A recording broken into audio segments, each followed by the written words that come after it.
once again, shout out to Chad for getting at us about. Oh yeah, most definitely.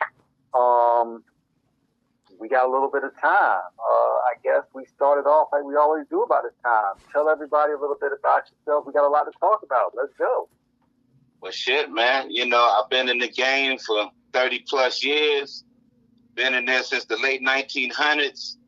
I went through a couple of names, and now I ended up with the name PROHOEZAK. I used to be Captain Crunch of a group called Rated X, then transitioned into C-Funk for many years, and then finally PROHOEZAK.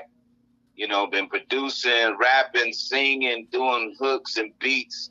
Like I said, since they was breakdancing and wearing Afro puffs and afros and jerry curls, and then high top fades and braids and dreads, and all the way down to now to where they doing everything with everybody. You feel me? Mm-hmm. And looking at your credentials, I mean, it's a who's who. It's a legendary list of rap luminaries. I mean, just a short list. Flavor Flav, Snoop Dogg, Ice Cube, E-40.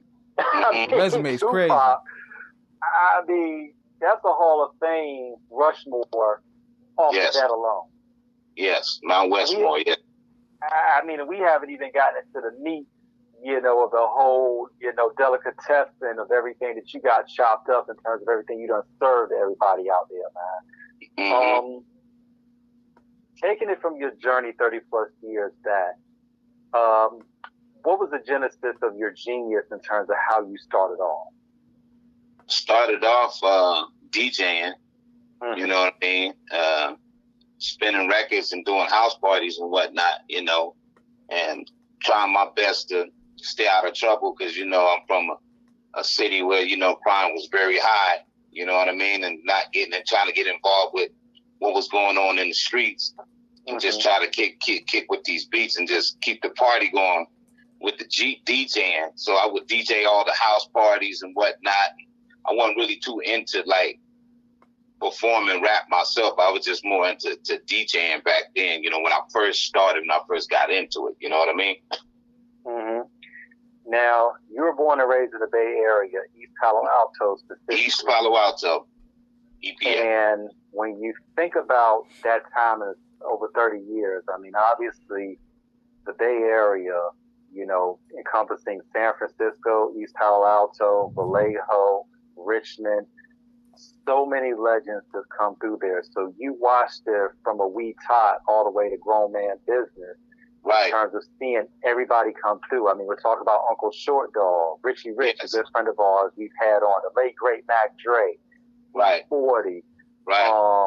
Of course, Tupac, who spent a lot of time in the Bay. I mean, right. Young Lay, Mac Mall, Kyrie, Young Black Brother Records. I mean, of course, the Hood Stars, the latest, generation to go. Of course, Filthy Rich. Man, I mean, of course, the Mechanics, Kenny Tweed and Four Racks. Shout out to the Mechanics, man. Definitely shout out to the Mechanics. Eddie Penthouse, part of the new generation. What was it like inspiring you, PROHOEZAK, in terms of watching these? Because by the time, going back 30 years, it's going back 94 plus. So all these individuals were pretty much well steeped in the game in terms of soaked up, bathed, and, passing like a marathon. What was it like to watch them, and how did that inspire you from DJ to ultimately where you would end up producing and even performing? Well, I'll put it like this. When I was 16, that's when I started DJing. Mm-hmm. And that was in 86. But when I turned 18, that's when I got my first record deal with Tandem Records. Okay. So before all that, what you're talking about in the 90s, I was before all that. So it was the only cats that was dropping records, me, Too Short, Hammer, In Vogue, Digital Underground, which I'm great friends of, you know what I mean? Because I did a lot of work with them, and Shock G and Money B. And rest in peace, Shock G, man. Yeah, rest in peace, Shock, man. Rest in peace, Shock. Rest in peace, Smoothie. Smoothie's also was in Digital Underground singing. He was one of the singers, one of the main characters that sang in the group. That's on the front cover of Sex Packets. Rest in peace, Pac, of course. But, you know, like I said, I got my first deal when I was 18 and 80 back in 1988, and I had a group called Rated X. It was me and my guy Cool Breeze, and we signed with this guy.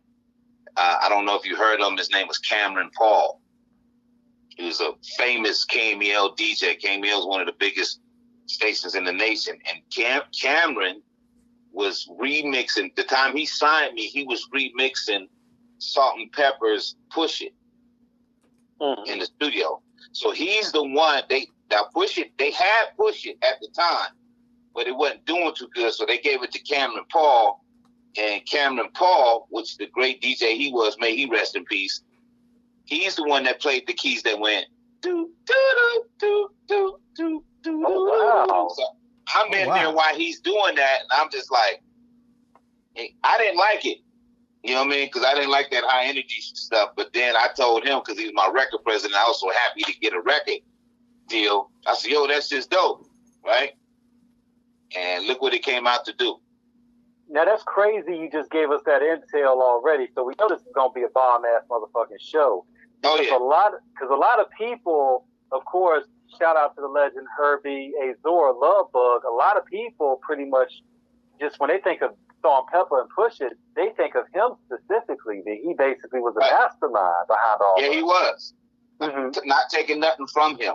Right, but when they sent that record to Cameron, because Cameron Paul had a company called Mix It. He would remix everybody's records. It was like a record pool, and he was always remixing songs. So they came to him, and they were like, "Yo, we need you to do something to this song, man. It's just something missing." And he did that. You can Google that. You know what I mean? And you know, like I said, rest in peace to the late great Cameron Paul, KMEL DJ. He's the one that broke that record, and I was sitting right there as one of the artists on the label watching him do a remix.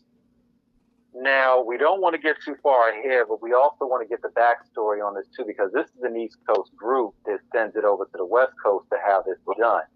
Right. What was the usual practice of PROHOEZAK? Because when we think about how records were cut back then and how they were, of course, going through the processes of if everybody thinks it's going to be a hit or not.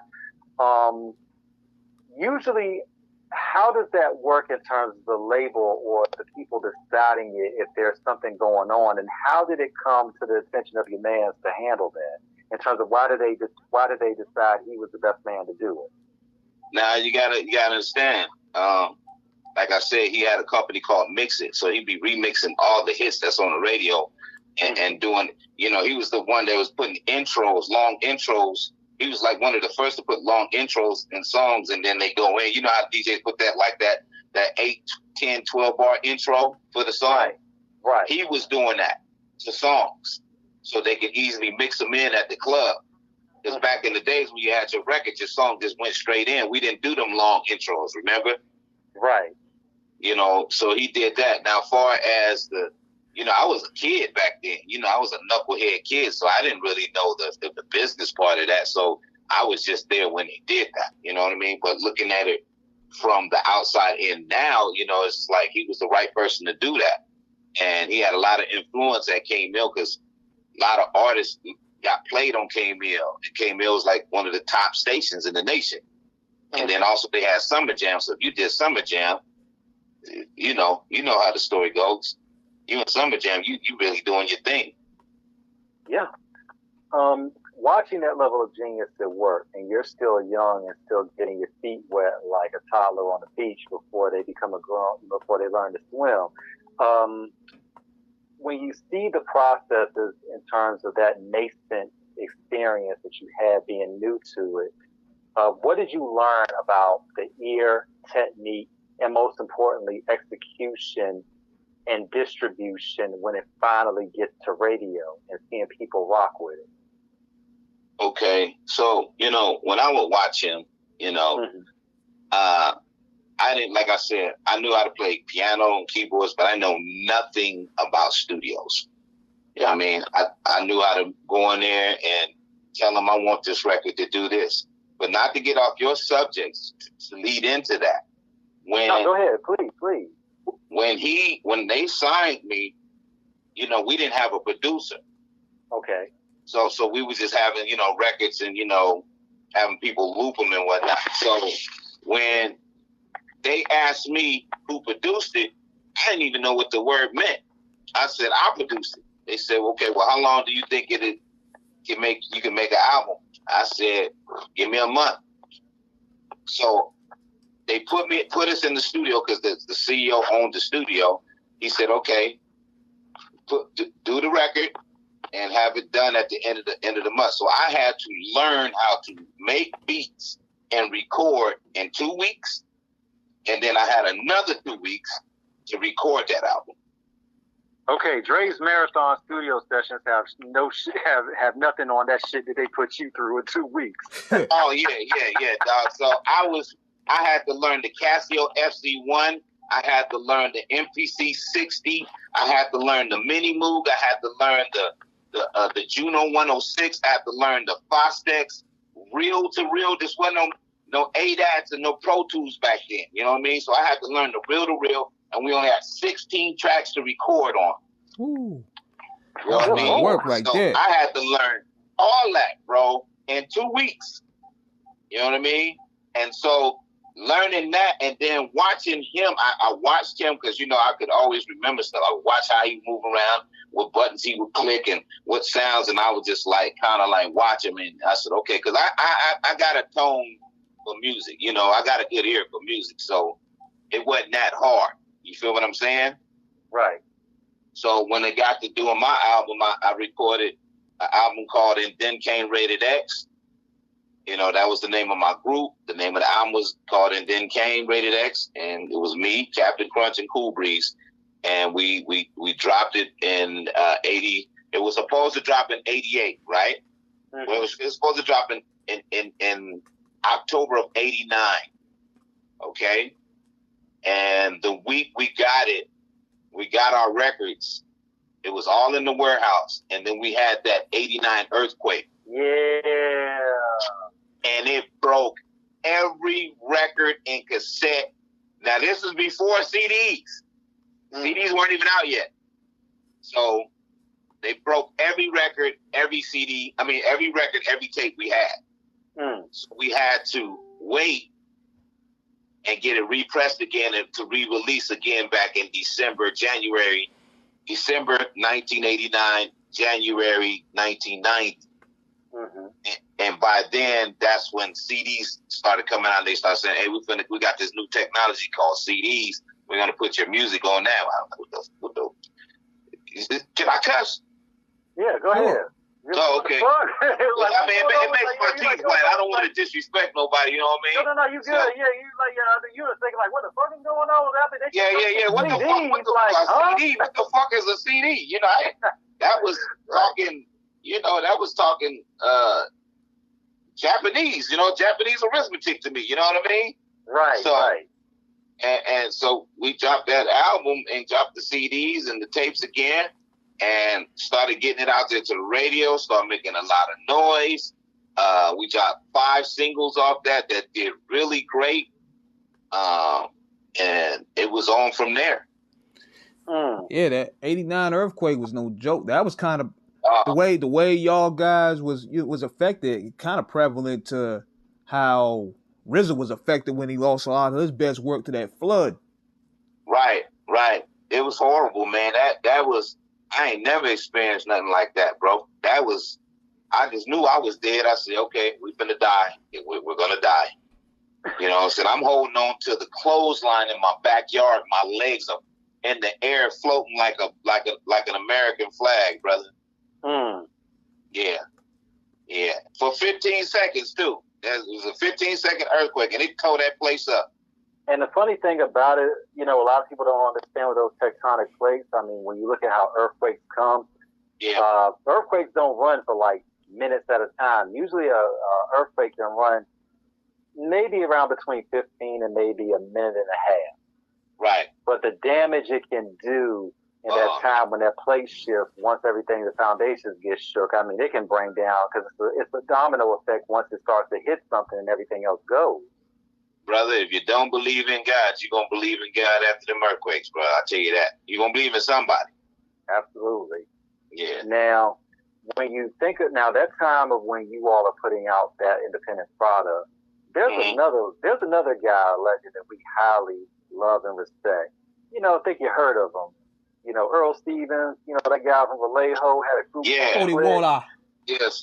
You know, so this is around the time the Stick With It record is beginning to come along too. So you all, in terms of the Bay Area movement, are starting that second movement of where Uncle Short started in the early 80s. You all are kind of becoming that next generation of carrying on tradition there.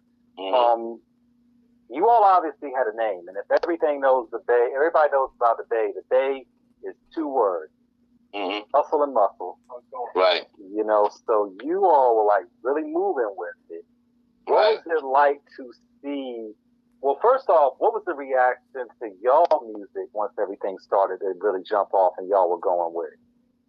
The reaction between the fans, or just within my camp, or Well, everybody. I mean, because we know y'all went through a lot of work, especially with an earthquake and then the actual record drop. I mean, what was it like for y'all seeing the project through?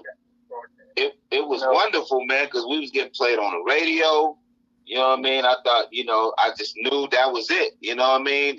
And you know, all the DJs was loving us, the fans, the people out there. You know what I mean? And we was getting played on the college stations. We were getting played on the mix stations. We were getting played on because, you know, the one cheat code that we had was Cameron Paul was one of the top DJs at KML, so we automatically, through the politics, got played. So you own a radio, you own a record label, and you spinning at the #1 radio station. You gonna play your stuff. Where a lot of people couldn't get played, so we were getting played up there with Too Short, Hammer. You know what I mean? Like I said, Invo, Digital. You know. And when you think about it, that time, you're talking, of course, with Hammer, respect to, you know, the Burrell brothers. Oh, yeah. You know, Lewis and Stanley. I mean, and in Vogue, I mean, obviously, you know, Dawn Terry, Maxine, you know. Foster McElroy, their producers. Yeah. Shout out to them. Man. Yeah. I mean, you all really, like, had a major thing going on. Club Nouveau, I mean, they had it going on before it was going on. You feel me? Yeah. And like I didn't hear about E-40 and them until like 91. They were still they had a different name. I think they were called the Kingsmen at one point. Okay. But I didn't really know about them until this one chick kept bugging me, talking about, you heard of E-40, you heard of the Click? I said, nah, I ain't never heard of E-40. I never heard of the Click, man. But tell me about that. I don't want to hear that shit, right? And she kept trying to play it, and I didn't want to hear it. And then I heard this song by E-40, man. And I said, wow, this fool is a nut. Was it Captain Save a Ho, man? E-40 fan. Huh? Was it Captain Save a Ho? Was that the first one? It's way before Captain Save a Ho. Okay, guys. They had to go in there probably early days. Man, in a major way. Federal. I heard that Federal album. Ooh, I mean, yeah. And man, I said, who is this unorthodox rapping MF Cat Daddy? Yeah. He was riding the beat, but then he'd be off beat. But what he was saying, the dude got skills. I just gotta give it up to him. You know what I mean? And he's one of my great friends from a long time ago anyway. So, you know, Mr. Flamboyant, yeah.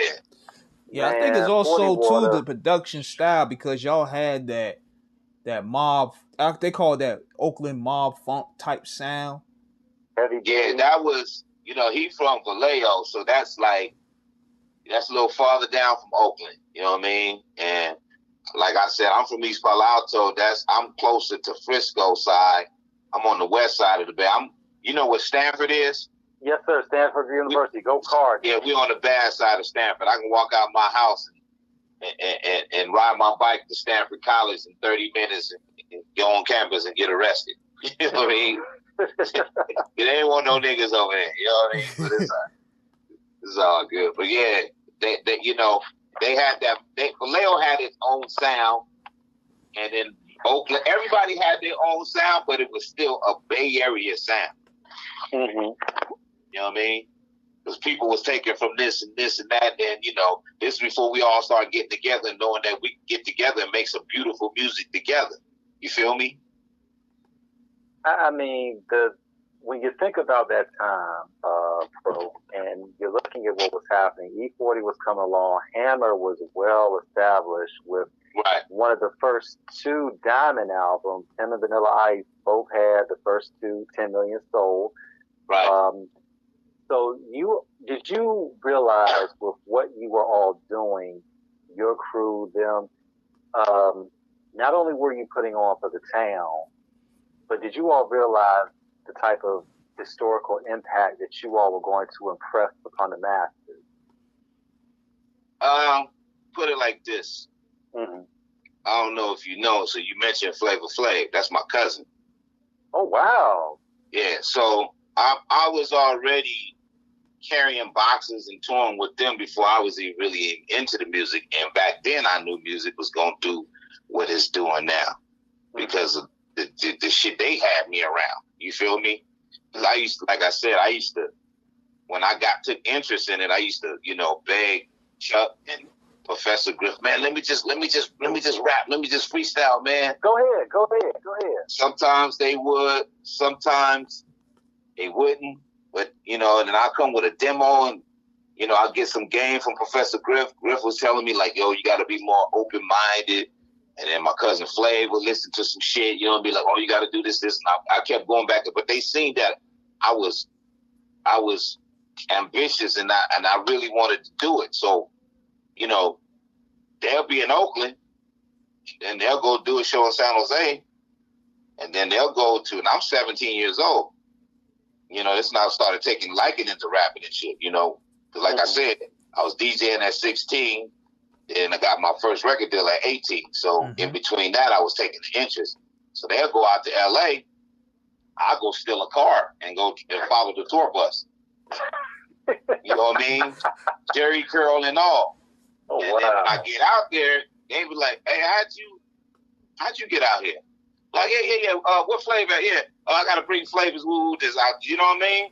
And they wouldn't say nothing. You know what I mean? There'll be 2 shows in L.A. Then I go out there and watch them. And then they'll find out that I ain't supposed to be down there. Then they'll send my ass home. You know what I mean? I did it 2 different tours. The Run DMC tour, and then the Public Enemy, when they did the second album tour. You know what I mean? So okay, because that was the first album that was released. Yo Bum Rush the Show. Yo Bum Rush the Show, exactly. Yes, and I believe It Takes a Nation of Millions to Hold Us Back. A Nation of Millions to Hold Us Back. Hey, that was the second. And they were still on tour with Run DMC on that tour. Okay. And but then they came back and they was the headliner. So it was them, Too Short, NWA, Will Smith, Fresh Prince of Jazzy Jeff, Queen Latifah, and then later it was Digital Underground with them. It was so many tours, man. I done been on with them cats, man. I got pictures, and you go on my website, PROHOEZAK.com, and you see it all. You know what I mean? Hey, you know what's crazy too, man, is they would think that with the style of music that Public Enemy came out with, that the style of music that NWA came with, that the Fresh Prince, Queen Latifah, that nobody would really want to rock with each other. It would be an opposition, but everybody coexisted. Everybody had a respect level. Man, what was so dope about Chuck D, man, Uncle Chuck, man, Chuck would go, it's crazy because we'd be on tour, you know, I'm carrying boxes, you know, telling, you know, woo, doing this. Chuck would go to Oakland, he'll look, and then he'll go, he said, okay, I'm gonna let this cat Too Short close the show. And them niggas like, who the fuck is Too Short? Like, trust me. He like, trust me. We go to Oakland. Now, Public Enemy is the headliner. Right. But Chuck D, and I'll be in there soaking up game, little fly on the wall, and Chuck D said we're gonna let Too Short headline the Oakland Coliseum. Mm-hmm. Or the Henry J. Convention Center, one of the two. And all the other artists, and they be pissed off, like, oh, who the fuck is this Too Short nigga? Like, okay, Too Short. Then when they Too Short ass got on that motherfucking stage, him and Freddie B, nigga, the crowd just went ape shit bananas, dog. You couldn't even hear the fucking music, bro. And then everybody was like, okay, okay. And then when they go to L.A., Chuck would let NWA headline the fucking concert. You know what I'm saying? He was smart. Chuck D played chess. Now, the situation, because shout out to Lonzo of Lonzo. Now, we had him on the show a couple of months ago. Was this the same tour that Lonzo brought them, Run DMC and Public Enemy to LA? Was this the first show in terms of them coming over to the West Coast? I don't know. My uncle. Okay, I had an uncle. My uncle is best friends with Lonzo. He was in the group with Lonzo, and my uncle Frank Tebow was in World Class Wrecking Crew. He played bass with Lonzo. Him and Lonzo are best friends to this day. I don't know what, like I said, I don't know the science. Remember, I'm still in cars and following the tour bus trying to get on. You know what I mean? So I'm a kid. This is a kid you're talking to at that time. Not understanding shit in the streets, selling dope, whatever the fuck it is. You know what I mean? I wasn't, you know what I mean? Like, okay, yeah, we're going to sign some contract. That wasn't me. I'm a kid trying to have fun and trying to figure out, I want to rap and get money and bitches too. That's what I thought it was about back then. You know what I mean? When you're young and dumb, but then you start getting into the business aspect of it and seeing like, okay, man, you could be really making a living out of this and make some generational wealth from this shit if you do it right. Absolutely. You know what I mean? Yeah. Now looking at that time, Pro, when you're moving with it, it's something, and it makes sense now. Flavor Flav's your cousin. For those that don't know, William Drayton is a hell of a piano player. Oh my God. Yeah. Oh yeah. He played hella instruments. He played over 50 instruments, bro. Okay, I didn't know he played that, man. Yeah, he's very talented. Yeah, he's very talented. I mean, we just look at him as talented, man. Yeah. He just look at him as the hype man. Like, he's one of, if not the GOAT hype man, but people sleep on his musical contributions. Yeah. Man, look, I mean, there's some of the enthusiasm here, Brain. Flavor Flav is the Public Enemy. Public Enemy number one, yeah. Yeah. So, as you're getting deeper in the game, and getting the snorkel of smarts in terms of breathing it as you get underwater with it, what did you learn, Pro, about the pros and the cons of how this industry works? But let's talk about the pros of getting paid, but then the cons of when the connivers come in this business. Well, you always got to have your team because you can't do it by yourself. Mm-hmm. So one of the pros is you got to get that team. You got to have management. You got to have sometimes, in some cases, financial backing. Mm-hmm. I mean, management will help you get merchandise. You don't know about these things like merchandise. What's merchandise? You got to have your hats, your T-shirts, your CDs, your posters to sell, because you're not just making money off the shows. You got to make money off of everything else. To this day, you got to have merch. You know what I mean? You doing shows, you might not get paid, but then you can make it up from the merch. You understand what I'm saying? Mm-hmm. And you have your manager, look over your contracts, because, contracts are not designed for you. They're designed for the person that's giving them to you.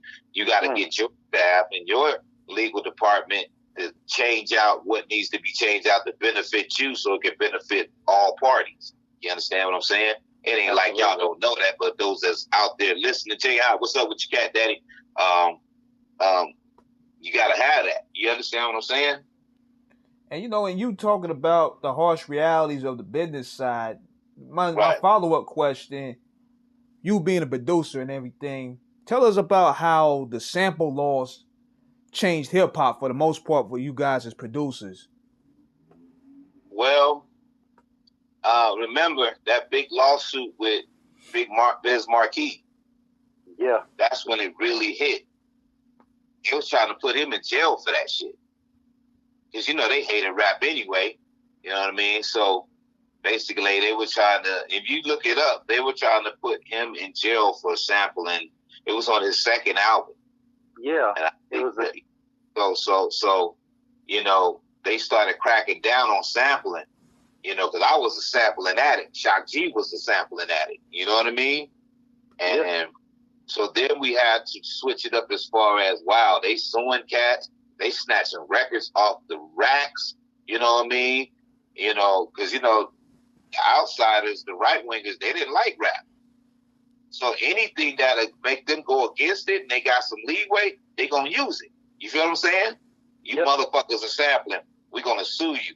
And it is, in a way, still in music. You are taking somebody else's composition and you reselling it, somebody else's work.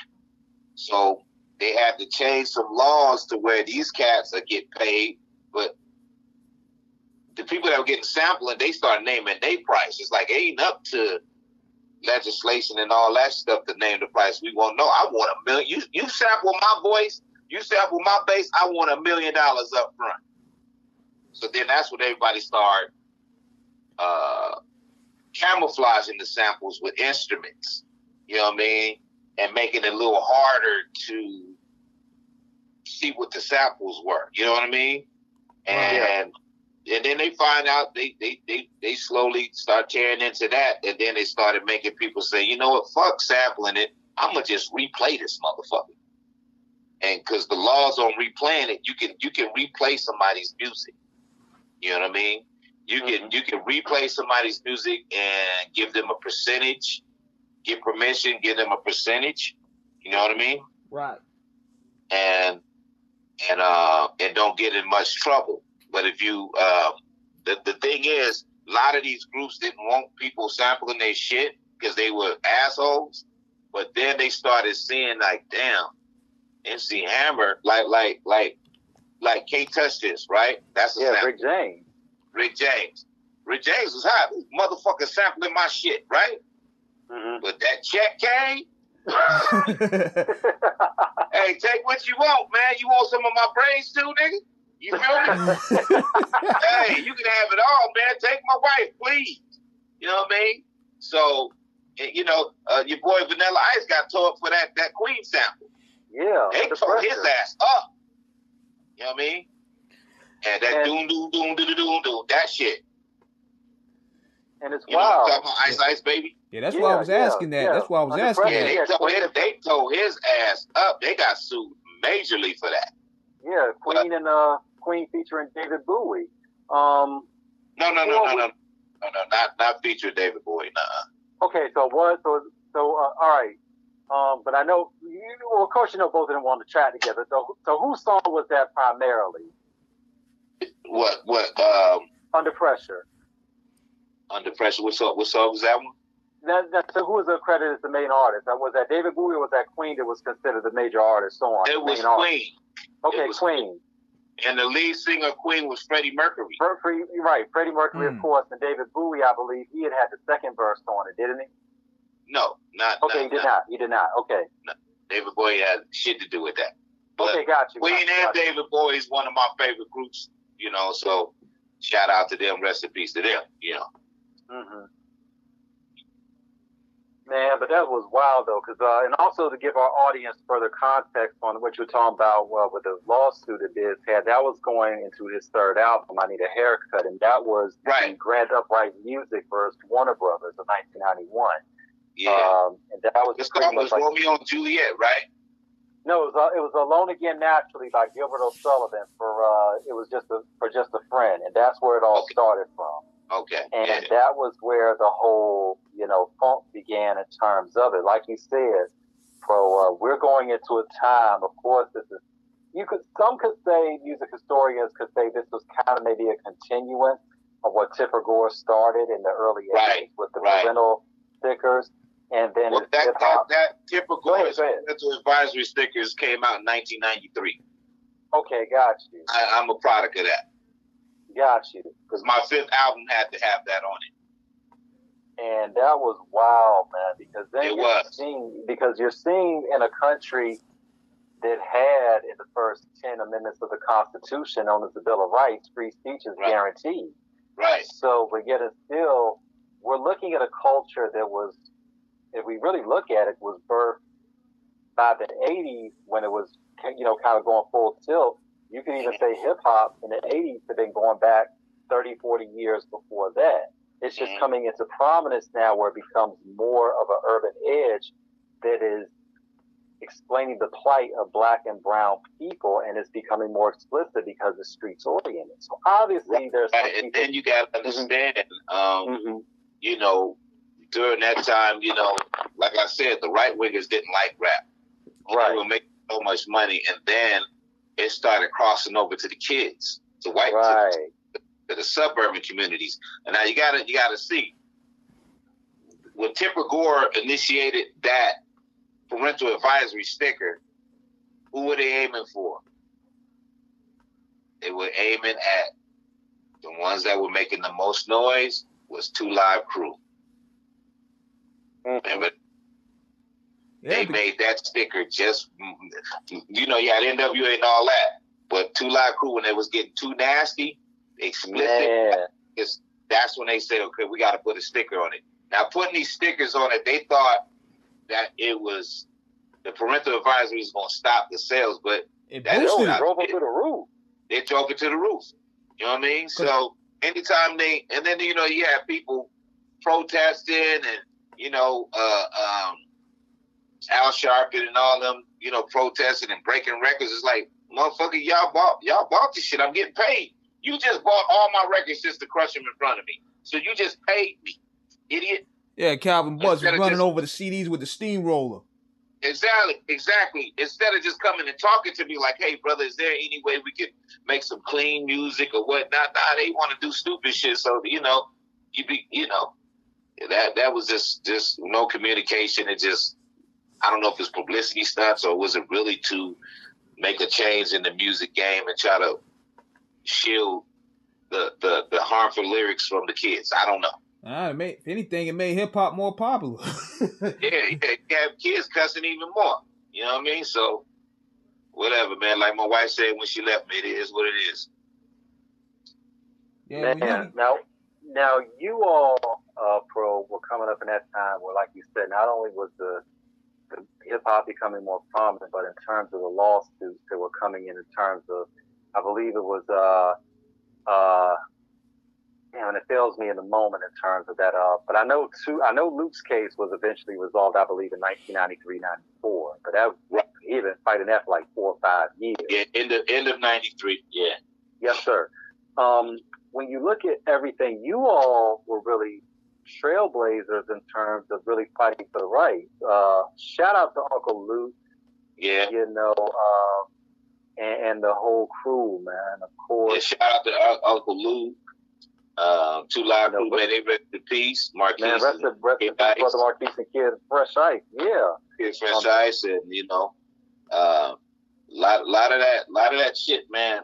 If it wasn't for these cats that was putting in that movement, including myself, because I have groups that I put out that needed parental advisory stickers and shit like that. Because, like I said, at one point, 91, we were the murder capital of the United States. You know what I mean? East Palo Alto was. So we was going through our little shit. But like I was saying, it's a good thing that we went through all this stuff to make it better, to make it flow better. You know what I mean? As you progress with the group, PROHOEZAK, what was it like in terms of going through those different iterations and just the album releases, projects in terms of planning, putting it together, putting it out? Take us through that history of everything of from the from the earliest memory you have of once you got signed to everything that had been going on prior all those years in terms of everything you did as a group and solo?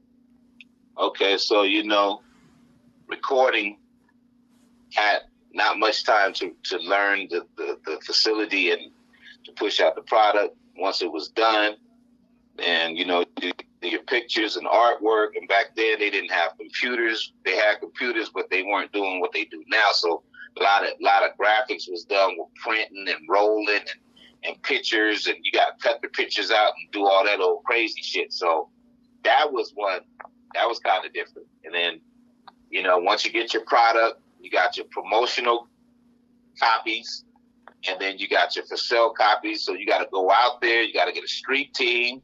You have to go out and put posters everywhere. That's before they find you for sticking shit on wood and on walls and shit. Now you do that shit, it's called littering, right? Mm-hmm. So you had to get your street team to go out there and push the visual of the streets. Because if you didn't have radio play, you had to go out in these streets and rub elbows and go in these hoods that you weren't from, and you know what I mean, and risk getting into it with cats. But back then rap was more amazing. So when you went to somebody's hood, told them you rap, like, oh yeah, let me check that out, right? As opposed to now, you go to somebody's hood, you probably get shot trying to sell some CDs or something. You know what I mean? So you have to go out there and push your product. You have to go out there and push your brand. You have to make a lot of noise. You have to go to all those interviews and build your base, your fan base, and just keep spreading that. And then when you're going out and you're doing all these radio interviews, then you got to double back and do some follow-up interviews, and then get your shows. You got to do your shows and perform. You got to practice. A lot of cats don't want to practice because, having a group, you got to deal with everybody's bullshit. Back then you had to have a couple of dancers. You got to have your DJ. You had to have your outfits. So, we weren't working 9 to 5s. And the little short advances they were giving us for being on an independent label weren't much. So we still were in the streets. So we would grind, get money for this, get money from our parents, borrowing money, getting money from like our manager, buying our outfits and opening shows. Every time Public Enemy came to town, I always opened up. I always asked my cousin Flav or Chuck D or one of the S1Ws, Griff or Mike or Drew. Man, let us open up this motherfucker. You know what I mean? Mm-hmm. So that was already a given. You know what I mean? They're doing a Netflix little documentary on me, so that'll be on all that. You know what I mean? So you'll really see a visual, because I got a lot of tapes and video VCR tapes of a lot of stuff that was going on back in the late 1900s. You understand? Man, now when you think about it, everything you said, bro, this is just the promotion aspect of what you're talking about, a promotion of recording. What was the criteria for artists to get signed at that time? Because obviously this is before social media as we know it. Yep.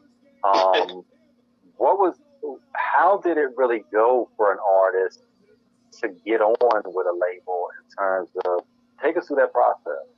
Okay, so this is how this used to go. Mm-hmm. You would have to get your demo, and you would either have to mail your shit to the labels, you know what I mean? And okay, you had to mail it. You write a little, got your little your bio about your group, a little picture, a cassette tape, you know what I mean? And you mail it to New York, LA, the Capitol, Harrison, all these places. The Bay had their little labels. They had their little independent labels like Intermittent Records. And, I went physically and went and knocked on the door.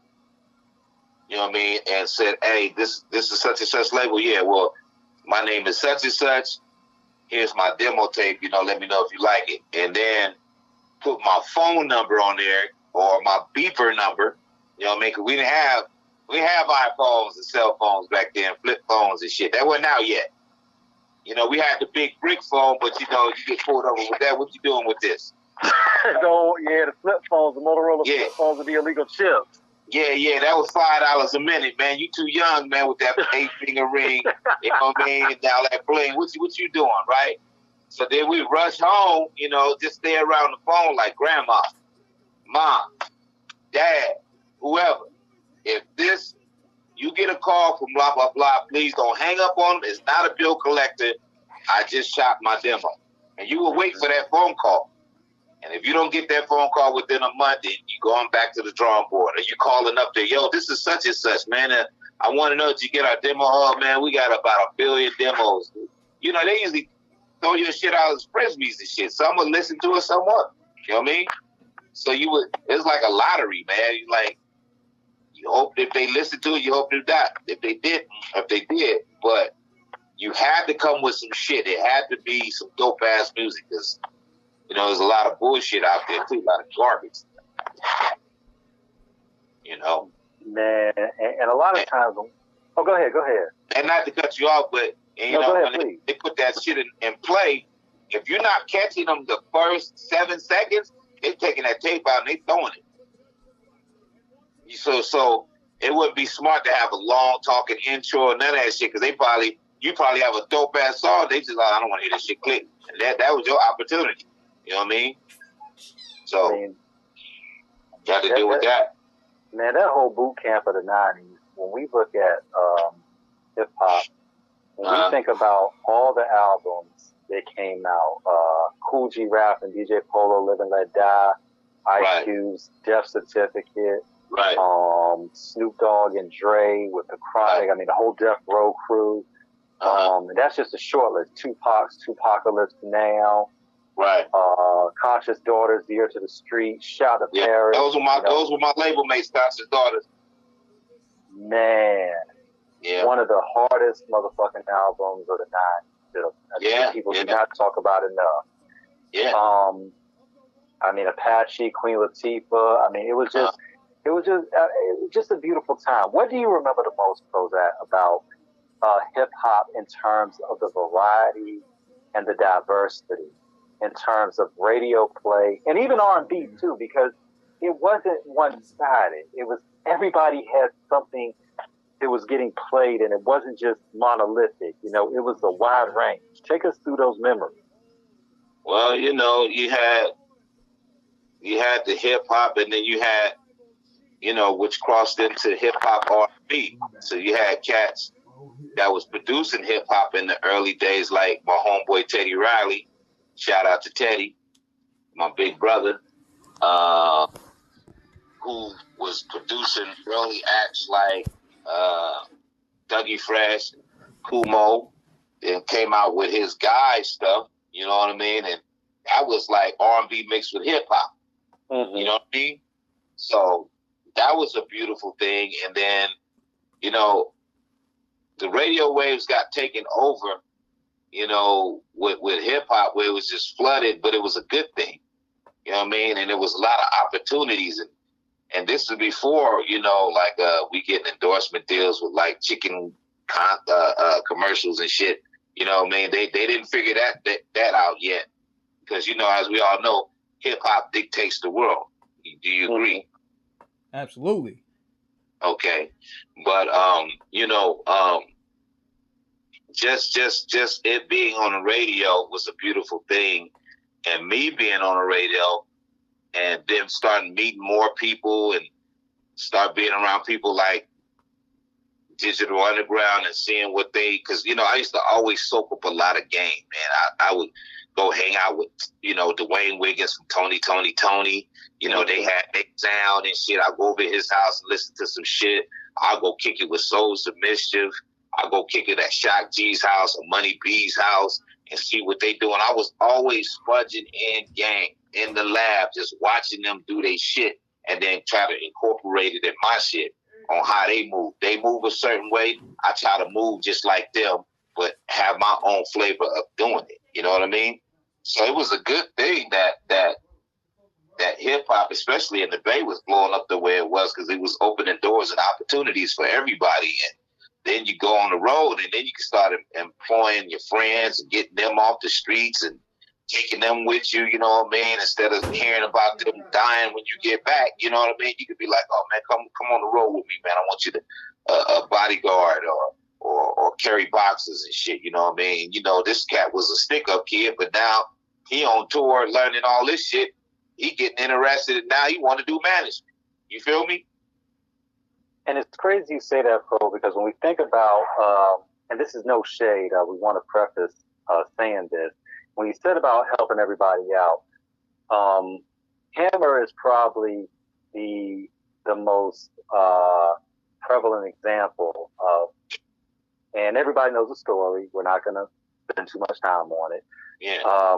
In terms of how Hammer really wanted to bring a lot of people along in terms of really bringing everybody along with him in terms of because when he was really rising to prominence.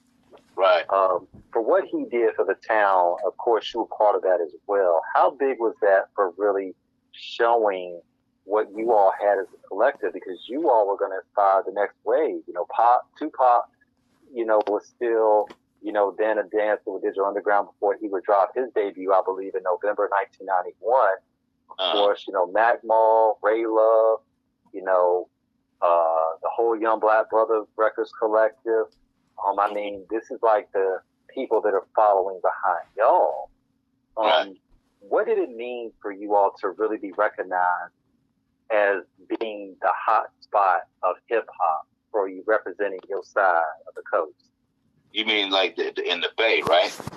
Well, yeah. Well, California, the Bay, absolutely, yeah. Right. Well, you know, Hammer. A lot of people now that, you know, back then they used to say bad things, but now that they look at the opportunities that he gave people, it was a great thing that he was on the way he was. He just did it the wrong way. He didn't have the right people in his ear to say, hey man, you doing too motherfucking much. You know what I mean? Right. You can do this, but don't do it at this. And he went, it's not his fault because he had a heart and he wanted to see everybody eat. And sometimes you can't see, you got to build that foundation, which he did. He built the foundation. But see, this is the attitude that you get when you up like that. And it's the same thing with the dope game. I hate to put the same in the same. Right. You got so much bread. Mm-hmm. I'm about to put everybody on. And then you lose a lot of money. Damn, I done hired up all these people. Now I'm losing bread. Well, I'll make it back on my next album. You think that, but it ain't going to happen like that sometimes. You feel me? Your next album might flop. And that's what happened with Hammer. You know what I'm saying? His next album didn't do too well. Then he started, oh shit. Then them little advances, we couldn't get them advances like he was getting. And they was like, well, shit, Hammer, we can't advance you this if your shit ain't moving over here. You feel me? Now, that ain't Hammer's fault. I'm not faulting Hammer. I love Hammer. That's my dude. You feel me? Like, I love Hammer. That's the big brother right there. But he was doing too much with his money instead of just doing like what they doing now, like Tyler Perry and Oprah and 50. You know what I mean? You got, you know, back then we didn't have advisors and all that. We had them there, but they weren't working with cats like that. You feel me? Right. Now this is a multifaceted question coming next. I don't want to fastball until you're like Greg Maddox. Okay, so when we look at that, because the analogy you gave, Pro, was super brilliant in terms of the dope game and the rap game, in terms of how you put on when you got product, and is everybody capable of moving weight, heavy enough to move the weight in terms of building the blocks. Right. The thing is, not everybody has the same sense of business or acumen for advancement. So it is a very, very tricky slope. When you think about it at that time, because we're seeing gangster rap come into a heavy, prominent element during that period. Right. So this is when Hammer starts to get the pushback because his music is considered too commercially viable. Right. Now, hip hop at that time is still considered an underground phenomenon that is hardcore, it is gritty, it is street oriented. It's pretty much not ready to go mainstream just yet. When you think about from your own personal experience with your group and tell us the type of inspiration you had with the music y'all made and where you all were really finding your lane. Take us through that. You know, I didn't really, like I said, man, I was a young lost cat, so I wasn't business oriented back then. You know what I mean? So I was just doing it. I had no direction. You know what I'm saying? So I wasn't business minded. I was young, a little dumb. You know what I mean? And just dropping. You know, I signed my contract. That dude was ripping us the fuck off. You know what I mean? And when I say ripping us off, I mean ripping us off. So they were making a bunch of bread. I wasn't making shit. I was just happy to be on the label. I didn't know nobody. We didn't have nobody in our ear to be like, hey, bro, you need to be making some money doing this shit.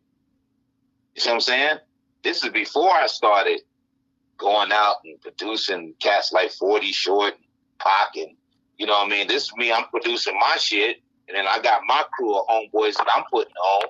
We not knowing we supposed to have all this bread shit because it's fun still. We kids. You gotta remember, we kids with no guidance. You understand? So, in a way, I can't really answer that because back then I wasn't like that. You know what I'm saying? Until I didn't get like that till way late in the game. So I start really like, something ain't right here. Right. You feel me? So I was okay, still go ahead. in and out of jail and shit like that. So my shit was all fucked up. So from the business aspect, if we separate the music from the business element of it, what was the vibe in the 90s in terms of where the music was because of course gangster rap was big. So how would you all describe your sound in terms of what you all were aiming for, in terms of what you all wanted to really do? Our song was more hip hop, and then I got into the funk. And, you know, I got into the funk real hard because my name, you know, I changed my name to C-Funk. And so I loved Parliament Funkadelic. I was raised on that. You know, I'm like funky like two skunks fucking in an onion patch. You understand what I'm saying? You know, I like that. So I was working on that, but then I had artists that I had got signed that was doing gangster rap, so I had produced some gangster rap too. I had a dude named Chunk. I produced Break him off a Chunk. I remember that. Yo. Yeah. I produced his first 3 albums. Okay. Yeah, so because when me and Chunk were in high school, everybody knew I was gonna get a record deal. I was just that nigga that I stood out like a turd in a punch bowl. You understand? So everybody knew I was gonna get a record deal. So I told Chunk that I would win all the talent shows, all that shit. I said, Chunk, when I get a record deal, I'm gonna come back and get you. And I was a man of my word. I kept my word. Then he introduced me to Sean T, you know, the great super producer Sean T. And you know, Sean learned a lot, and I helped Sean. I taught Sean some things. I say what Sean knows, I taught probably Sean 1/4 of what he knows. Mm-hmm. You know, I ain't gonna take a lot of credit for Sean because Sean was dope. He just didn't have the utensils until later, maybe a year later. Mm-hmm. But I put Sean on Chunk's first album, and we was making a lot of noise with that. And then I had a group called Funk Lab All Stars. I was working on an album to give to Shock G to see if they would buy it, because that's when I started learning that shit, I can sell music to these motherfuckers and get paid some stupid dollars, right? Right. But we never linked. You know what I mean? Shock G found out about me by accident. Tell us that story. Well, I gave Money B a CD, and shout out to Money B. That's my big brother. Yeah, we had him on the show. Great guy. I said, get his CD to Shock G, man. I want him to hear it. He was like, all right. And I went over to Ronnie's house. So one day I asked him, did he give it to him? And he was just like, yeah, I gave it to him. I was like, this nigga didn't give him that fucking CD, right? So then I get a call like maybe 2 months later. And I said, yo, who is this? He said, man, this is Shock G. I was like, Shock G? I said, well, what's up? He said, man, I was in the limo in Chicago, and I found a CD that you left on the floor And me and Smoothie Smooth played that motherfucker for 8 days straight, man. We got it. Wow. And that's how me and Shock became cool. You know what I mean? But I used to see Shock a lot. I used to always step to him, but Shock would just ignore me. You know what I mean? Because I asked him why they used to do that shit. And he was like, man, because you was one of the most Jerry Curl niggas walking up on me. I didn't know, thought you was one of them Jerry Curl gangster. I didn't want you to murder my face. But he heard my demo and shit, but it was too late because they had came out with their second album. And so, but he wanted to work with me anyway because the music that we was dropping was so dope, and we became best friends right after that. You know what I mean? And we worked on hella songs, and I did a lot of ghostwriting. And me and him worked on that. We were in New York because I had got signed to Scarface Records with where the Conscious Arts was signed with Paris. Right. And in '94. And so, you know, and I've been hanging with Shock since 91. And so Shock had got married and moved to New York. And I said, man, we got a record deal, man. We with Scarface Priority. So we was on Priority with Ice Cube, Master P, Conscious Daughters, Paris, you know what I mean? And I walked my demo to Scarface Records, knocked on the door and handed them a tape. They called me a day later, like, this nigga wants to sign you. So that's how quick I got that deal. Scott Gordon took that demo. But when we was in New York for the Christmas vacation in '94, we were working on some Digital Underground shit for some new shit. And Scott had to go to court to go see Tupac because he was going for that rape case. So it was January, the first week of January, around there, first, second week of January. We drove to New York from Pennsylvania because Shock was staying in Pennsylvania. But they wouldn't let us go in the courtroom. So Shock gave me the keys to the truck. It's like, hey, y'all ride up and down. And then when I come out of here, you know, we'll go back home. So he went in there to go see Pac. And, you know, they gave him that time for that rape bullshit, right? So when we got back home, there's a song that me and Shock, and you go on my YouTube, I explain the whole song. I got the song broken down and everything. Me and Shock G and my boy Mozilla were working on a song called People Over the Stairs. And it was the Shed So Many Tears beat.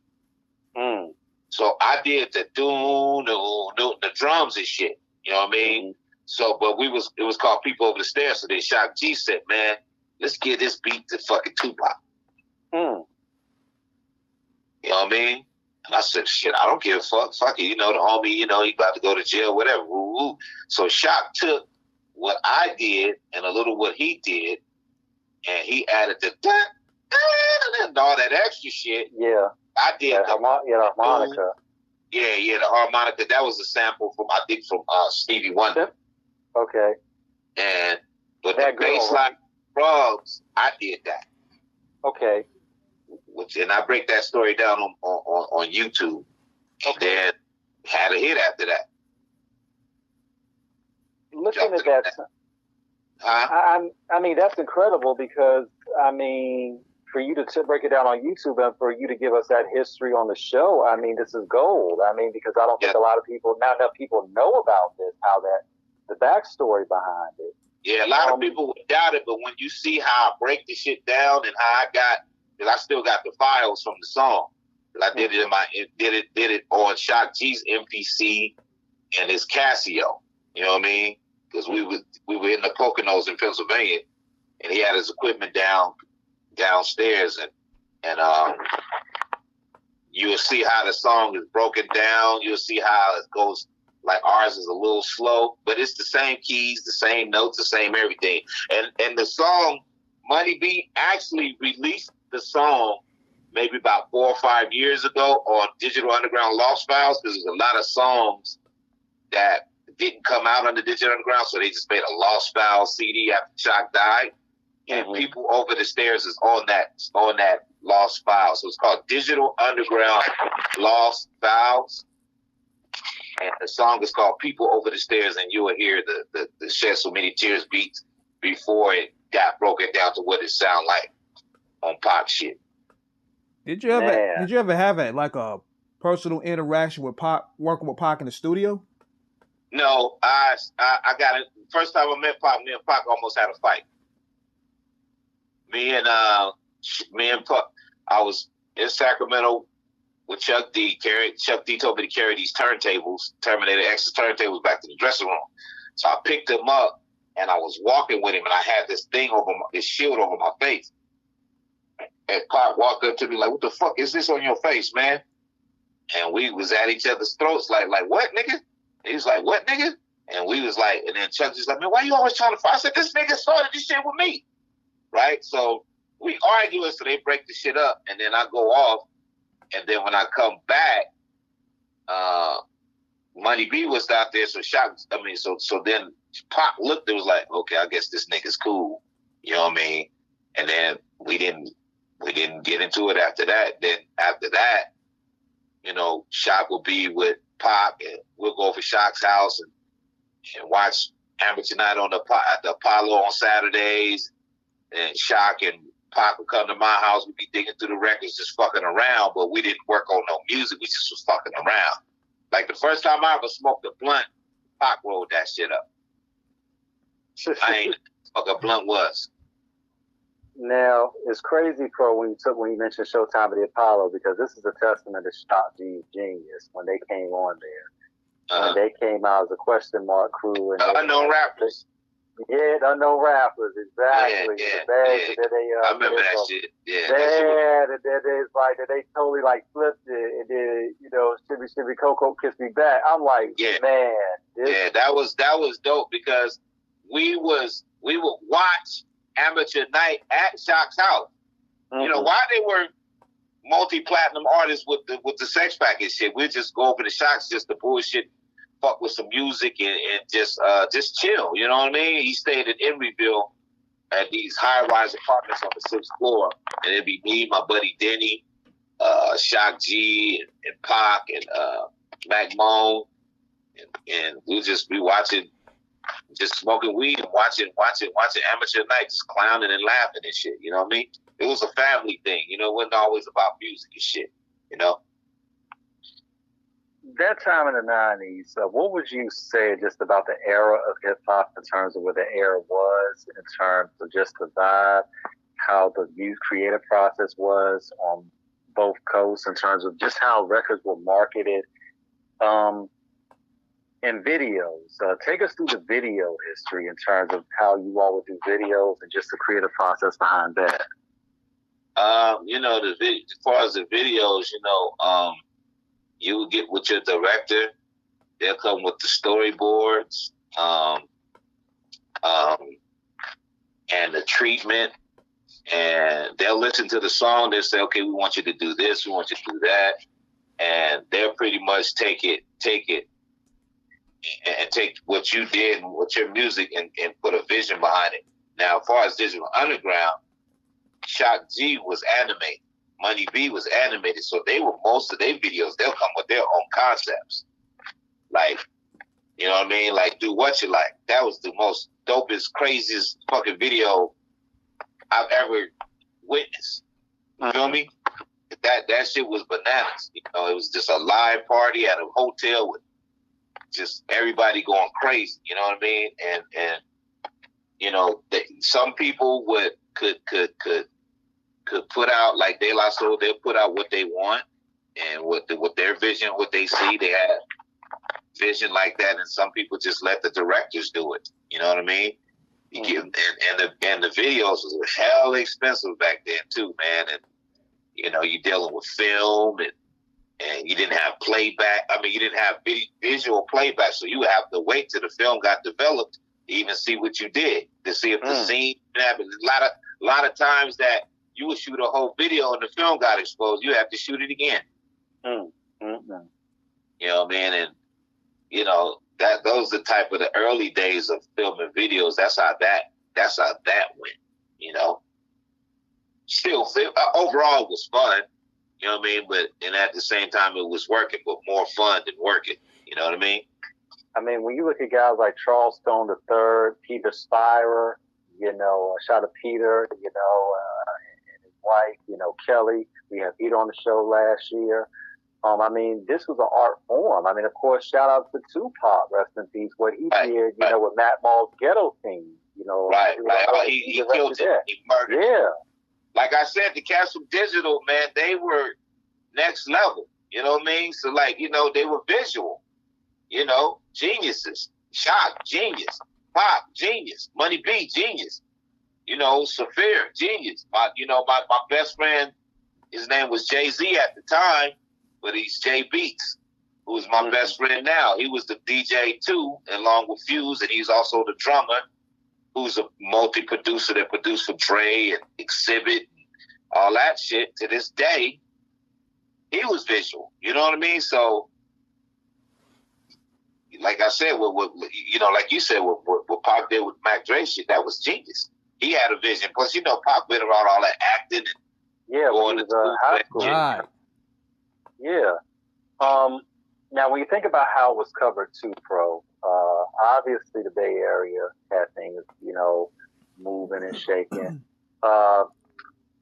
Magazines, how important was it? Who were some of the local publications in your area, and how big was it for you all to get featured in those publications?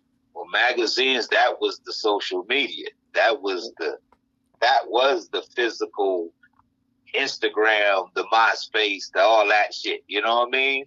You had to get that publicist to put that dope write-up on you, and then you pay for them ads, that advertisement, just like the newspaper. You got to pay for the ads because people were reading, and, you had the posters and, like, rap pages and Word Up, and Right On, and Source. Source came a little later.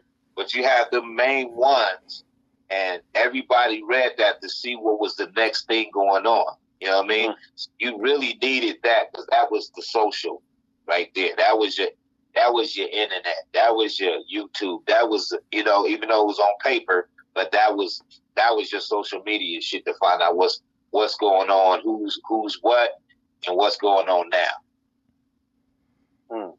You definitely needed that, man, because that was those publications were worldwide, nationwide, you know what I mean? And everybody saw it. So you'll see something like, oh, I didn't know so-and-so was out. Oh, who is this group? Oh, let me go check this group out. You see an ad for somebody, and then you go to Tower Records and that's killing each other. You see what I'm saying? Right. Yeah. Being culture vultures and whatnot. So right now it's he got a bad taste in his mouth right now. I'm loving the way the money is flowing through this shit, but I'm not liking the shit that they putting in the forefront for these kids to see. I'm not hating on their bread, you know what I mean? But I just...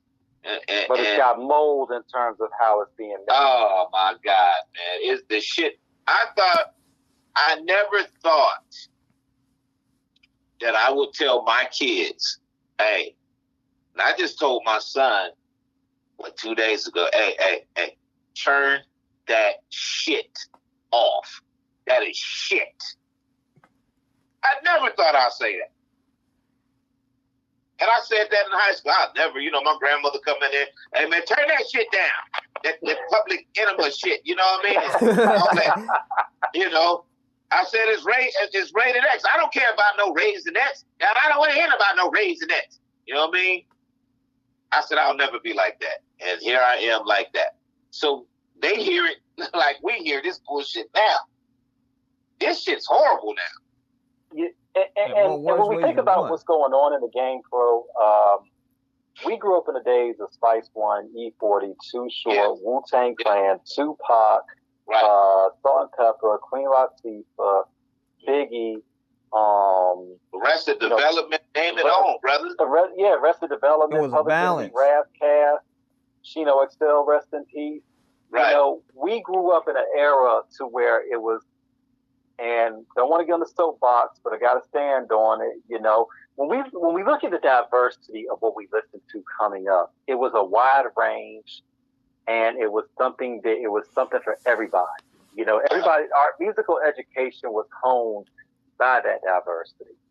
And what we're seeing now, and this is above all paramount, you didn't rap if you didn't know how to do it. That's the thing. Right. You didn't do it if you didn't know how to do it. Right. Like you said, while we love the entrepreneurship of the DIY aesthetic that a lot of these young artists have taken upon themselves, because a lot of them are dope. But the problem is especially now with the music becoming the number one export in the world of the most popular genre, not everybody understands what the tenets of it in terms of the 4 or the 4 to 5 elements, because there's if you really know your history, you always say, if they say what's a 4, you say 4 and 5, because there are 4 to 5 elements, depending on how you want to define it. But I digress.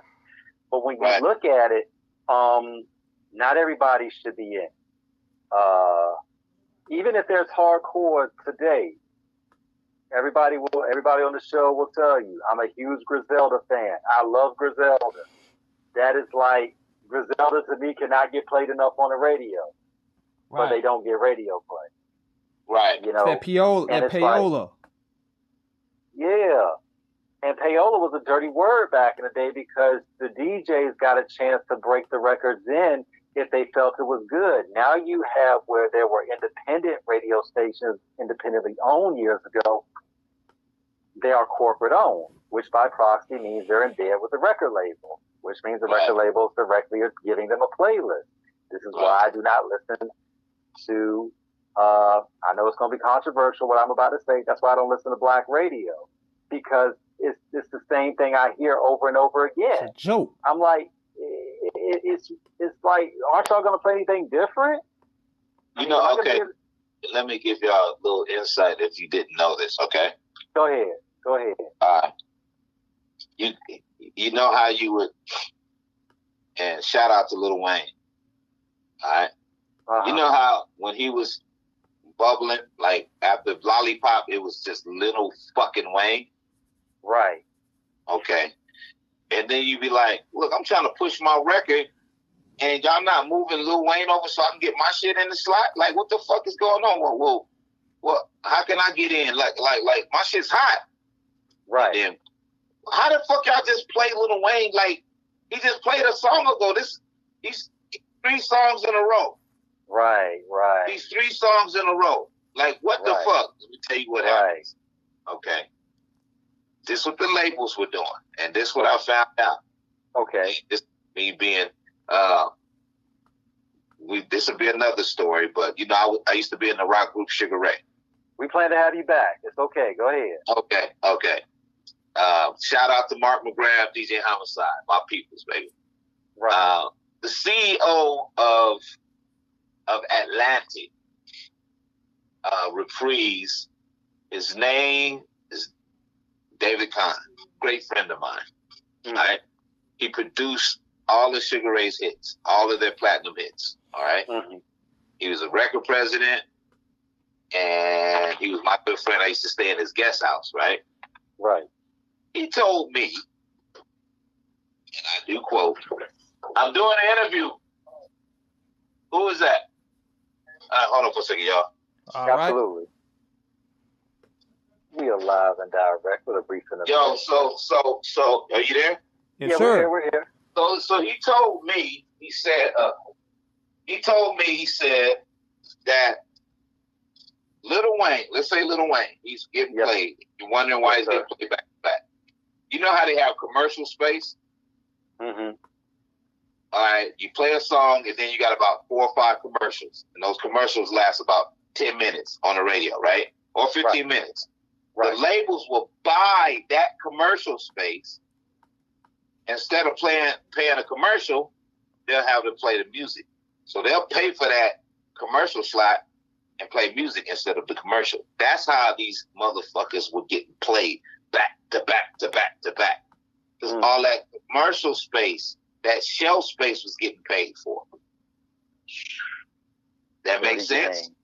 It does. And I don't want our listeners to be all mad at me saying, man, that nigga a sellout. He don't like, no, I love hip hop and R&B. I just hate the playlist. Hey, check this out, bro. You feel how you want to feel. Them motherfuckers don't pay your bills, man. You know what I mean? And they don't like it. They don't like it, man. It's like You can't. My great grandmother told me you can't please everybody. Yeah, and it's what's the sellout? You know what I mean?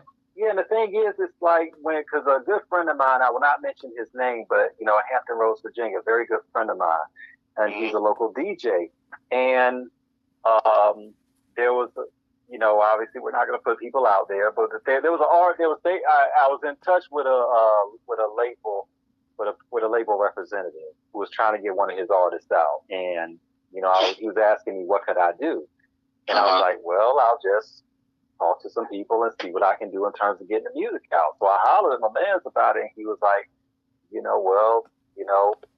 I can try. You'll have to make it worth my while. Hint, hint, nudge, nudge. You know what that means in terms of the paper that's colored, a certain color. Right. And the thing was, but by the thing, he's like, I can try to slide it in, but there's a playlist that we have, and that's just what it is. Man, look, what he was trying to tell you was, yeah, I can try to slide it in. Like, he waiting for you to say how much, nigga. Okay? Yeah. just like when Tony Montana sat there and Mel Bernstein came out there, it's like, this is okay. How much? Big number. There's a price for that, Tony. Okay? I know the game. I go low, you go high, okay? I know it. Don't put stuff like that, okay? Man, come on, bro. How much? Yeah. Money talk, bullshit walk, man. Which is cool if you gotta pay it. You can't get mad. Can't nobody get mad. You know what I mean? But it's that's just what it is. Yeah, but he was telling me he's got a playlist and he's got to go through it. And I mean, and it's like when I'm at work, they got the radio and I'm like, man, I just heard this song. I'm like, it's called protocol, bro. It's called protocol. Just like when you said, I just heard this song because these labels are buying up all the commercial slots. Yeah. And so you're not going to hear Toyota, and Toyota's probably paying this, that, and the third, but the labels is like, we'll pay you 8 times what Toyota's playing. Just play this dude, play all his songs from here to here. Okay, what you gonna say? Right. Somebody pocketing that bread. Exactly. And see, right now, I can't get arrested on them damn major radio. I don't even give a damn. I'm fucking with y'all off cup. I'm keeping it underground, so right. I ain't care about that mainstream shit. You know what I mean? So I ain't tripping. Now I want to shoot this to you here, man. Like, it's a 2-part question. Now, first of all, you did some work with Snoop Dogg, and we want to know what was Snoop's work ethic like in the studio? Because we hear a lot about Dre, we hear about Pop, we hear about many other people. We never hear nothing about really how Snoop works. Never been in the studio a day of my life with Snoop. Mm-hmm. Never. So pretty much you just did the music and you sent it to him? I talked to Snoop on FaceTime, and the reason being because the pandemic. Gotcha. So and let me tell you how I was already producing E-40. Mm-hmm. Okay? And then one day, E-40 called me, and he was saying, hey, I need these beats. Now, E-40 will sit on a beat for about 1 million years. Right. And he'd be like, I need this beat. And I'm just like, I gave you that beat. He's like, I need it again. And then I'll get mad at him, and then we'll start arguing. And I said, all right, man, I'll send you the beat. He's like, all right. He started laughing. He'd get off the phone. He'll call me back. He's like, I need another beat. Okay. You need something fresh? He's like, no, I need that other beat that you gave. I said, man, what are you doing with the beat? He said, all right, I'm not supposed to tell you this, but I'm going to tell you this anyway. He said, me, Snoop, Ice Cube, and Too Short coming out with a group called Mount Westmore. And them beats that they heard them motherfuckers and they want them. I said, seriously? Like, yeah. He said, I said, well, shit, hold on. I got the digging. I got my shovel, got the digging for shit, right?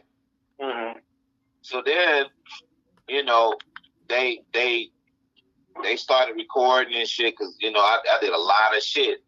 And then one day, I went up to Big Percy at his store, he was cool with Snoop, and I went up to him, and I was, because it's kind of hard for me to get in contact with E-40 because he's so busy, Right. He's a super mogul. I went to Big Percy. I said, "Hey, Percy, how you doing? My name is PROHOEZAK, and I'm producing. I'm doing some music for Snoop, but he doesn't know me yet, and I want to know if you can introduce me to him." Back up a little bit. Sugar Free told me to go meet Big Percy, so that's how I met Big Percy. Okay, so I went up here. Shout out for Sugar. Yeah, shout out to Sugar Free. So I had Sugar Free on the phone. He's like, "Yeah, Percy, let him meet Snoop." So I called Snoop. He called Snoop on the FaceTime, and then he said, "Hey, this cat want to talk to you." So Snoop was looking at me. I said, "Hey, brother," I said, "You don't know me. I do a lot of production for Too Short. There's some beats that y'all rapping on that I produce." And he said, "Well, which beats are those?" I said, "This is it's this beat. I got Pool, and I just redid Benny and the Jets." He said, "Nigga, you did Benny and the Jets?" I was like, "Yeah."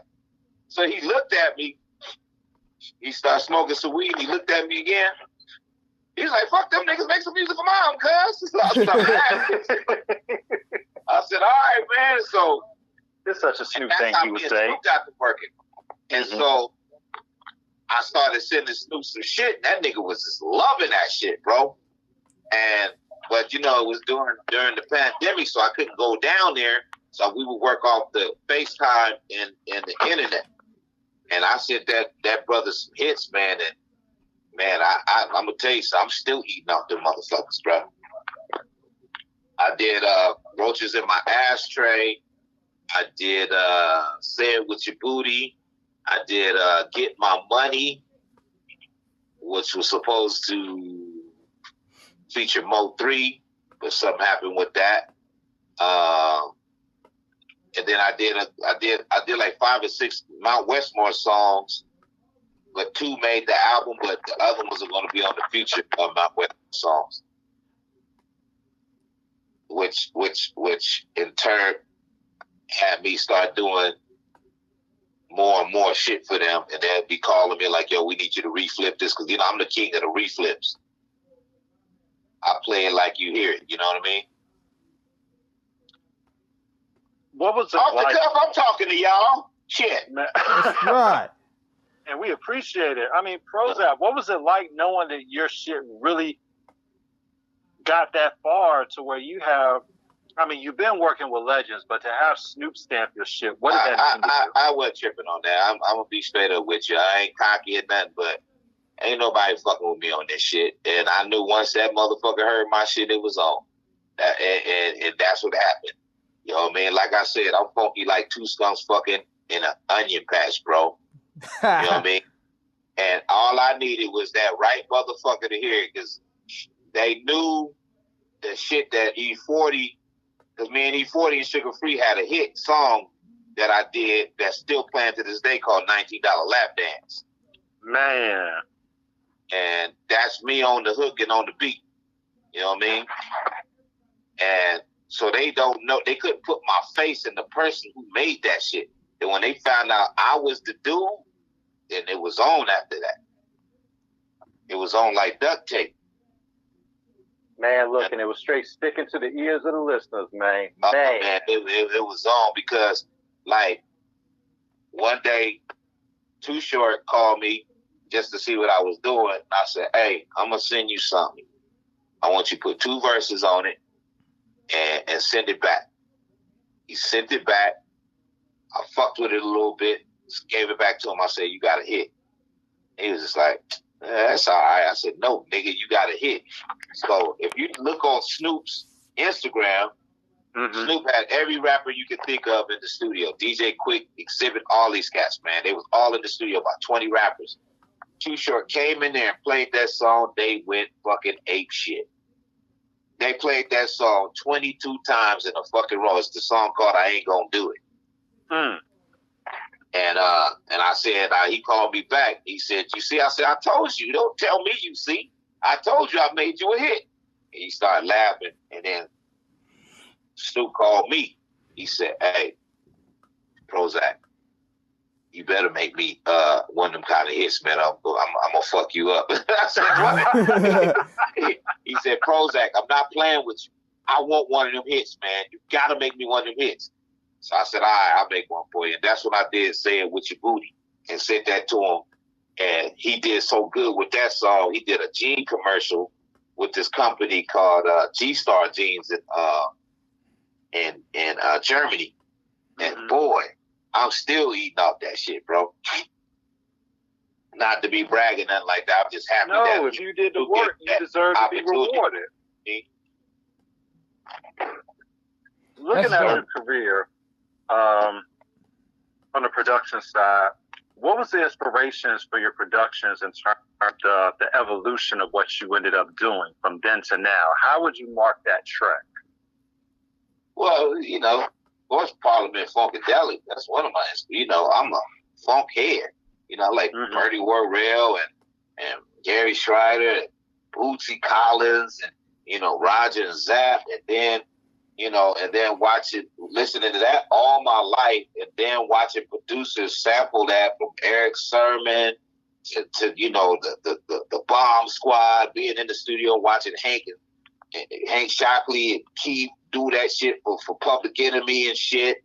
And then, you know, just being around that shit as a fly on the wall, you know, that was very inspiring, bro. You know what I mean? So that, and then to top it off, Shock G, musical genius. You know what I mean? So I'm learning. Flavor Flav teaching me how to play keyboards. My uncle teaching me how to play keyboards. Shock G giving me piano lessons and shit. You know what I mean? And that's what's making me funkier and funkier because I got the ear for this shit. You know what I mean? And shit, man, it was a beautiful thing. That's all the inspiration I need, brother. Growing up in the funk era, and you know, I was pop locking and break dancing and getting off. Like one of my cousins just walked in, Double Edge Reds. What's up? Shout out to you, got it. You know what up? All day, baby. You know, we off the cuff right now. Yes, sir. But you know, that's the funk. That is my greatest inspiration right there. So I'm saying the funk. Just I love the funk, bro. I eat, sleep, drink, shit, the funk. When you look at that era and where you've come from, and to us, you know, you're right up there with the greatest, of course, with EA Ski. I mean, Studio Ton. I mean, all these guys. I mean, it's unbelievable what you all have brought to the landscape of it. Shout out to EA Ski. Man. And Studio Tone, you know, like I said, not to cut you off, but EA Ski got me my first, I'm endorsed, I'm sponsored by Akai MPC. Shout out to Akai Professional. EA Ski got me my first deal with them 10 years ago, and then after it fell off, Jay Riley got me back with him again. So shout out to EA Ski most definitely. You know what I mean? Fact. Absolutely.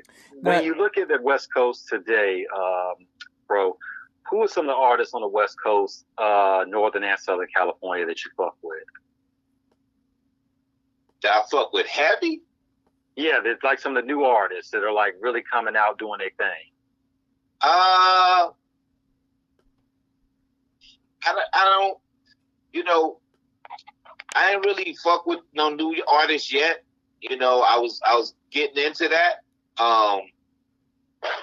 But the main people that I fuck with is Sugar Free, Daz and Corrupt, Too Short, E-40, Snoop, Ice Cube. I got something on Ice Cube's new album coming out. Okay. A lot of local artists, you know, I help them out, give them that stimulus package, you know what I mean? Because everybody can't afford to pay what Snoop paid, you know what I mean? So I will fuck with the unknowns and the up and comings. Now, the people I want to fuck with, now, if that's the case, you want to talk like that. Go ahead. With Lil Russell and oh yeah, I fuck with Mr. Fab. And that's my little brother. That's nephew right there. Of course, I want to fuck with Kendrick Lamar and motherfuckers like that. You know what I mean? So I produced G Perico and Broadway. And what's the Staples brothers' name? Is it Vince Staples?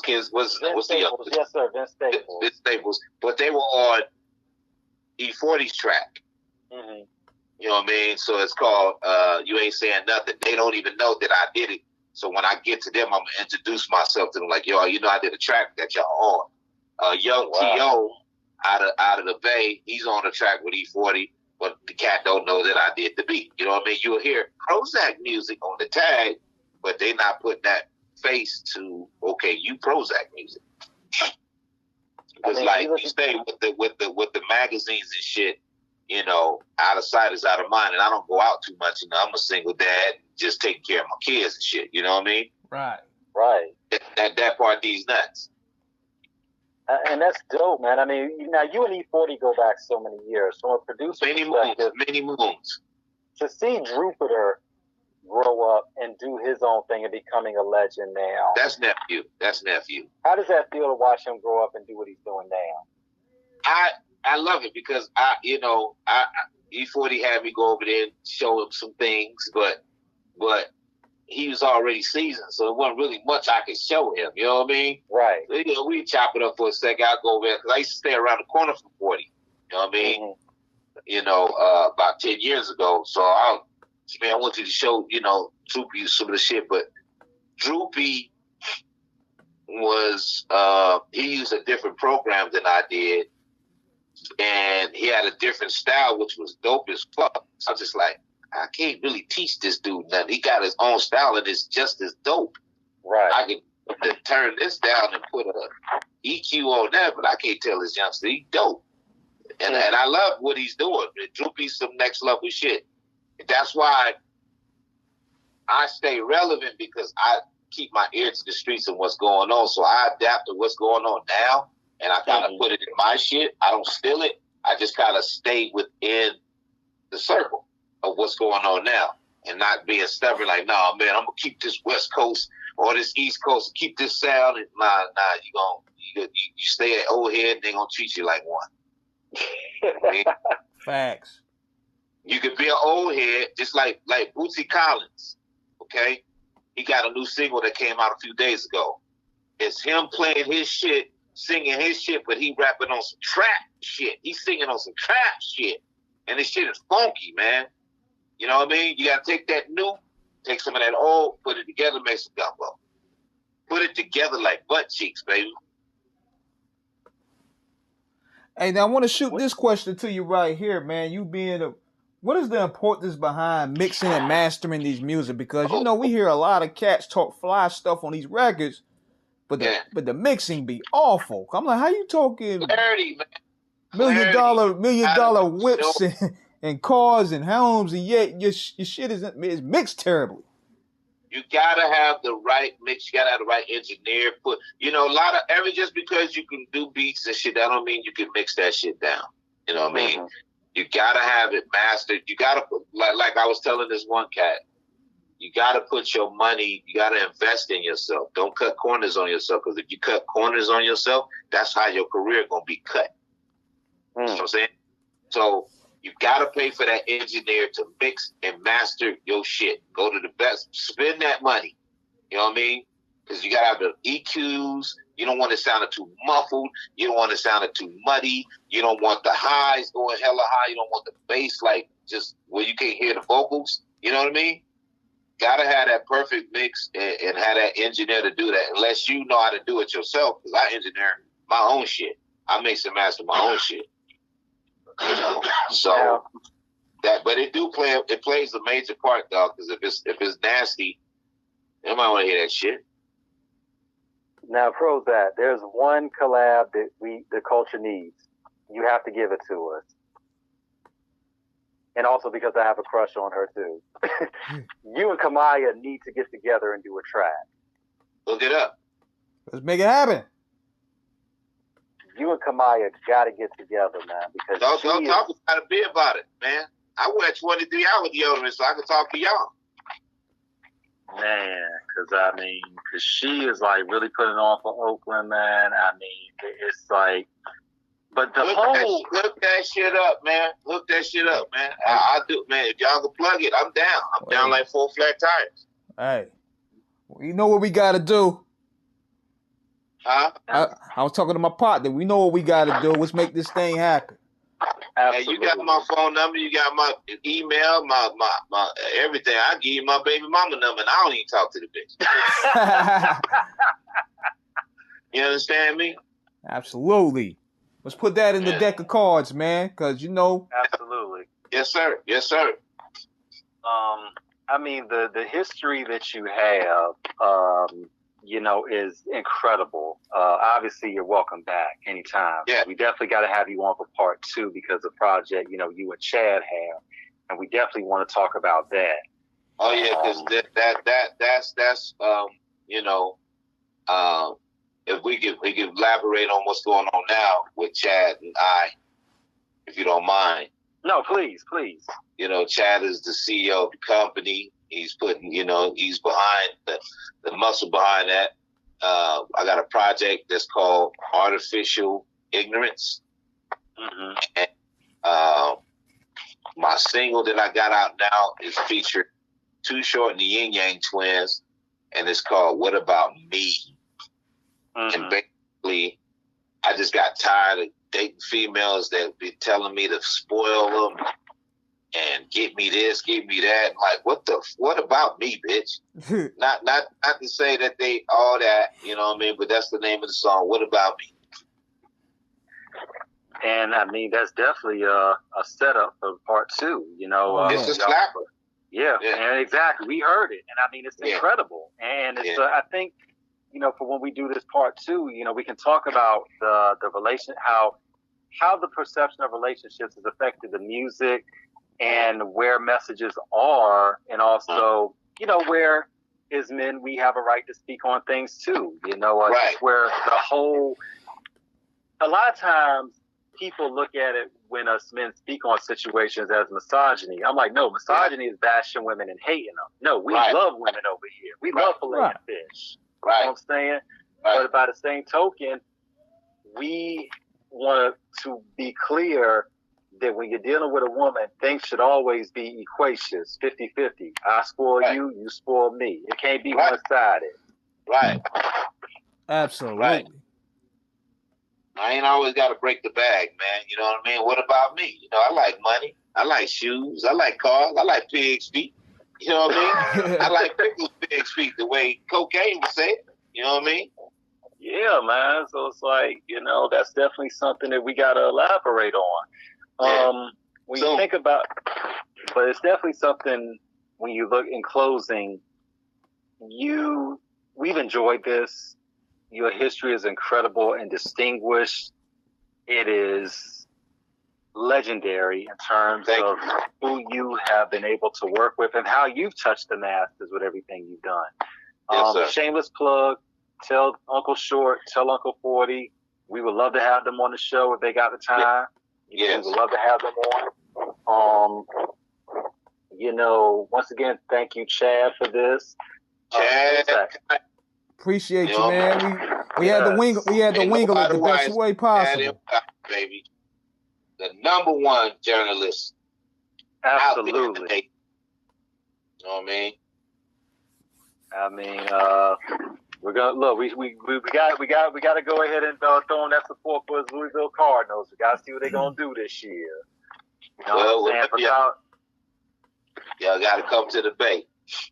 Look, I was just in Vegas last week, man, but definitely the Bay is on my bucket list because the music that I'm 46, and I've been a Bay fanatic for over 30 years. You know, Drew Down, of course, you know, Dre Dog, aka Andre Nicotina, you know, Rapping Forte, 3 Times Crazy, you know, shout out to the hill, you know, the Hills, the Flat, you know, of course, the legends, Felix, you know, Felix Mitchell, Lil D. Shout out to Cookie Money, man. Young Ball. Yeah, I was just with Lil D and Too Short 3 weeks ago, man, up here. Okay. Yeah, that's the homie right there. Yeah, man. Also, we also want to send healing powers to Richie Rich, who, you know, he broke his leg on stage and still rocking. Can I say something about that? Go ahead, please.